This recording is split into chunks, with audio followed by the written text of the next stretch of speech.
Hello भाई भौणी मैंने आमर अपग्रेड ओडिशा यूट्यूब चैनल को आपण मानक स्वागत। नुआ और स्कॉलरशिप स्कीम विषय आपण मैंने समस्ते शुणी 2 दिन है हो हल्ला चली देखो ता विषय में आपको किसी सठिक इनफर्मेशन दूची। नुआ नुआ और स्कॉलरशिपटा को मानक क्यों मैंने केते टंका पाइबे कि भाव में एप्लाय करेंगे डिटेल्स मुझे भिडियो आपको कहबी। देखो नुआ और स्कॉलरशिप जोटा अच्छी यह आमर ओडिशा गवर्नमेंट द्वारा लॉन्च करा जायछि। लॉन्च डेट के 12 फेब्रुआरी 2024 दिन यह लॉन्च करा जायछि। बेनिफिशियरीज माने किए पोस्ट ग्रेजुएट अंडर ग्रेजुएट जो माने पीजी करछन्ती जो माने यूजी करछन्ती +3 करछन्ती सबो भाई और भौणी माननको मिलिबो। एलिजिबल भाई और भौणी माननको एहिटा एई जो स्कॉलरशिपटा मिलिबो। ऑब्जेक्टिवटा कोन ऑब्जेक्टिव हला टू एम्पावर यूथ माननको एम्पावर करबा पई ऑब्जेक्टिवटा रहिछि। एठी देखो मेंशन अछि गोटे हाइलाइट्स अछि कि 95% है जदि 100 पिला पढ़ुंट ताहले 95 पिला को यही स्कॉलरशिप मिले। 5% जो एलिजिबल हेबे से हयत मिलबनी है। देखो जो बॉयज स्टूडेंट अच्छा से 9,000 टंका मिलिबो एवं जो गर्ल स्टूडेंट मैंने अच्छा से 10,000 टंका यही स्कीम द्वारा मिलिबो। एलिजिबिलिटी क्राइटेरिया आगो आम देखा। देखो क्यों मैंने एलिजिबल हो पारे। ये फर्स्ट पॉइंट रे मेंशन अच्छी the Odisha government has decided for post graduate and under graduate student the Nua O scholarship. Okay male students would receive 9,000 female student 10,000 we already discuss. Then देखिबा मेल स्टूडेंट फ्रॉम निर्माण श्रमिक construction worker and SC/ST household would earn 10,000 per year while female student from the same family will receive 11,000 per year। देखो तो ये condition अच्छी है mail student from निर्माण श्रमिक गोटे अच्छी आपंकर जो कार्ड अच्छी है सेटा जब थी बोले तो आपंकर समस्त को 10,000 टंका हिसाब से मिल SC/ST हाउस होल्ड जो मैंने अच्छे 10,000 हिसाब से मिल और फीमेल स्टूडेंट मैंने जो अच्छा 11,000 से मिल है।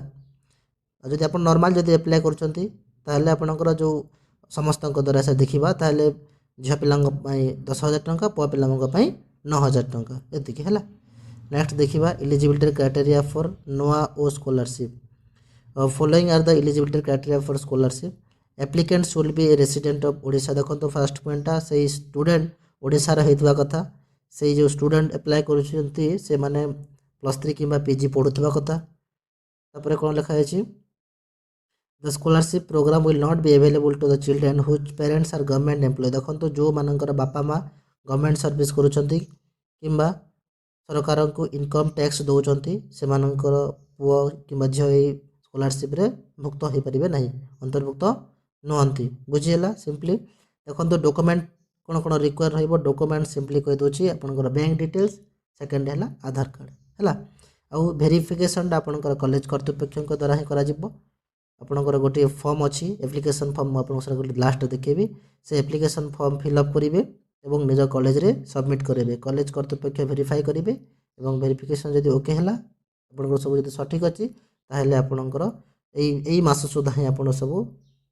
पाइबे है जहाँ पर्यटन जना अच्छी यही मास शेष सुधा ही आपण मैंने स्कॉलरशिप जो अच्छी अमाउंटा पाइबे। देखो फर्स्ट पॉइंट लिखा है students bank account number and IFSC code of the bank branch. Okay then Aadhaar number of the students एति ही इंपोर्टेंट है आ किसी आवश्यक नहीं ये इंपोर्टेंट्स।